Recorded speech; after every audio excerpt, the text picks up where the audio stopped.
as yesterday, and in fact I wanted to record with Sony RX100, but silly me forgot to put an SD card in the camera and just took it as is, so I cannot record. Yeah, this is unfortunately how it is. Tomorrow I will record with a real camera and not with my old iPhone. I thought I will use the occasion to show you something about Swiss Railways, because now I'm in Neuchâtel main station and it's concerning signals. As you can see, the signals are locked in standard position. They are red, and in Swiss as well as in the German system, the signals are always locked, closed. They are only becoming green, so accepting train, when the switch operator gives the pass. This is a different system than, for example, in France, where signals are usually always opened, and as soon as a train enters the block and passes the signal switches to red, which means that the following train has to stop and wait for the previous train to vacate. As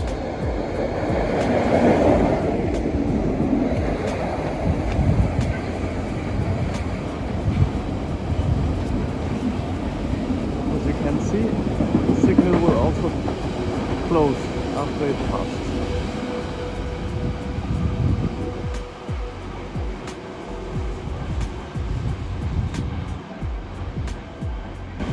Closed. Also here we can very well see what I meant before. The first row we have the distant signals that tell the driver the next row of signals if they are open or closed. It's the orange ones. And behind it we can see the main signals, which are all closed. So in this case there is no train that has a path currently, so all the signals are closed even though the block is empty, and it will only open when a train gets a path through one of those blocks. What I mean is, in theory, a signal shows whether a block after the signal is empty or occupied by a train. So in theory, if there is no train, and we can see on this track that there is no train blocking it, the signal should be empty and thus allowing other trains to drive onto them. But this is not a safety logic of Swiss railways and many other European railways. In standard position, the signal is closed and it's only opened when there is a train that gets a path authorized by the signal box and if the block is empty. So in standard position, as you can see, the signals are always closed, and only when there will be a train coming, the signal will open if it gets a path, and then close again once the train enters the block and occupies it. In some countries, as for example, to my knowledge, France, this works a little bit different. In this automatized system, if there is no train that is occupying the block, then the signal will by default be open and allowing other trains to enter.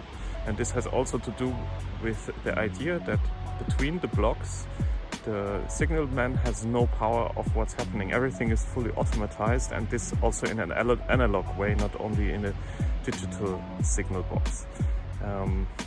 It's just a different mentality on how to do operations in railways.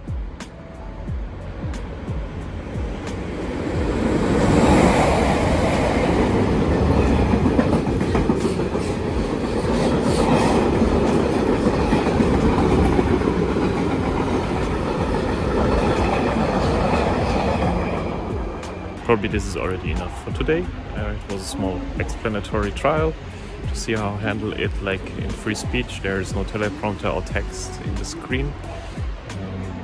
I'm curious how this will turn out once it's uploaded on YouTube, and hopefully see you tomorrow.